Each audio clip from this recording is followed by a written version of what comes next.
मटके ले लो, मटके मिट्टी के बर्तन है, ले लो। मिट्टी के खिलौने भी है साहब, आओ ले लो साहब, मटके ले लो साहब, ठंडे ठंडे पानी का मटका ले लो करके चिल्लाते हुए गाड़ी पर मिट्टी के बर्तन बेच रहा था। उसका नाम सुक्कू था। सुक्कू बहुत गरीब था। वो रोज नदी पर जाकर वहां से मिट्टी लेकर आकर घर पर मिट्टी के मटके, बर्तन, खिलौने बनाता था।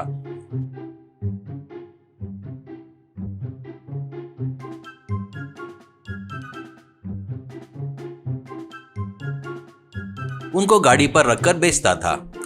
मिट्टी के बर्तन ले लो साहब, खिलौने ले लो साहब, मैडम खिलौने ले लो, मटके ले लो। सुक्कू को पत्नी और बच्चे भी थे। बच्चे एक स्कूल में पढ़ रहे थे। एक दिन घर के आगे सुक्कू की बच्ची खेल रही थी। वो अचानक चक्कर आकर गिर जाती है। सुक्कू घबराकर बच्ची को हॉस्पिटल लेकर जाता है। डॉक्टर बच्ची को देखकर टेस्ट करके, सुक्कू तेरे बच्ची को हार्ट में छेद है, तुरंत ऑपरेशन करना होगा, नहीं तो जान का खतरा है। पैसे जितने जल्दी हो सकते हैं इंतजाम कर लो, अच्छा होगा, ऐसा कहता है सुक्कू। सर ऑपरेशन के लिए कितना खर्चा आएगा सर? ऐसा कहता है डॉक्टर। कम से कम 10 लाख तक लग सकते हैं। तेरे पैसे का इंतजाम होते तक ये गोलियां ना भूलते हुए बच्ची को खिलाते रहो करके दवाइयों की चिट्ठी देता है। 10 लाख बोले तो सुक्कू को क्या करना समझ में नहीं आ रहा था। घर में आकर बच्ची खटिया पर ही पड़े रहने लगी। पत्नी, क्यों जी, बच्ची को ऐसे देख रहे वो? बहुत तकलीफ हो रही है, उसका ऑपरेशन कैसे करना समझ में नहीं आ रहा है, कहती है तो सुक्कू, मुझे भी कुछ समझ में नहीं आ रहा है। 10 लाख अपने पास कहाँ से आएंगे और कैसे आएंगे पता नहीं, ऐसा कहता है। एक दिन सुक्कू मिट्टी लेने के लिए नदी के पास आता है। वहाँ पर वो मिट्टी खोदते वक्त उसको नदी में एक छोटी नाव दिखती है। उसमें कुछ लोग बैठकर आ रहे थे। वो आश्चर्य से ये क्या हो रहा है, देखेंगे करके एक पेड़ के पीछे जाकर छुप जाता है। लिलीपुट चढ़े सो नाव किनारे पर पहुंच जाती है। वो लिलीपुट वहां पर मिट्टी खोदकर उस नाव में डाल रहे थे।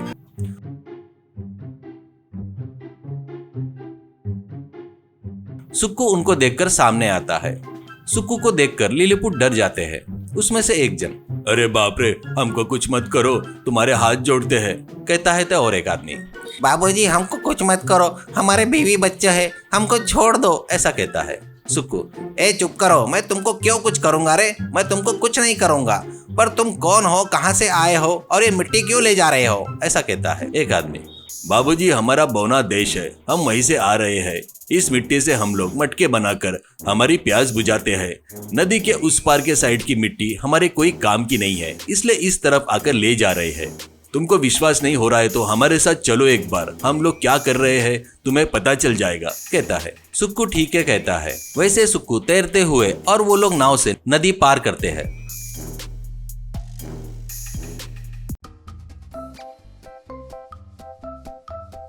वो लोग उनके देश में सुक्कू को लेकर आते हैं। वहां देखे तो कुछ लिलीपुट एक बड़ा मिट्टी का मटका बना रहे थे। सीढ़ियां लगाकर वो लोग मटका बना रहे थे। वो देखकर सुक्कू को हंसी आती है। तो एक आदमी, क्यों जी ऐसे हंस रहे हो, ऐसा कहता है। सुक्कू, वो मटका बनाने के लिए कितने दिन लगेंगे आपको, ऐसा कहता है। एक आदमी, कम से कम 6 महीने से इस मटके को बना रहे हैं जी, और 1 महीना लग सकता है। सुक्कू, 6 महीने क्या, लेकिन इस मटके से तुमको क्या काम है, ऐसा कहता है। एक आदमी, वो मटका ही है जी हमारे लिए पानी की टाकी जैसा, बरसात में इसे भरकर गर्मियों में इसे इस्तेमाल करते हैं, ऐसा कहता है। सुक्कू, तुम लोग इतनी मेहनत करके बनाने की जरूरत नहीं है, तुमको कितने मटके चाहिए बताओ, वो मैं बना कर दूंगा, आपको टैप भी लगा कर दूंगा, ऐसा कहता है लिलीपुट का महाराज। क्या सच में? हमको 10 मटके चाहिए, इसके बदले में आप वो देखो, वो पूरा सोना ले जा सकते हो, ऐसा कहता है। सुक्कू उस सोने को देखकर चौंक जाता है। वो सोना लेकर सबके हाथ जोड़कर सबको धन्यवाद देकर, मुझे पैसों की जरूरत है, इस सोने से मेरी बच्ची की जान बचानी है, समय पर मेरी बहुत मदद की है, ऐसा बोलकर चला गया। वैसे सोना बेचकर आए हुए पैसों से बच्ची का ऑपरेशन करवाता है। बाद में 10 मटके बनाकर नाव में रखकर ले जाकर बौना देश में रखता है। वो लोग इस मटके के पानी का इस्तेमाल करते हुए बहुत खुश थे। अब सुक्कू बड़ा घर कार खरीद कर ठाठ से जी रहा था।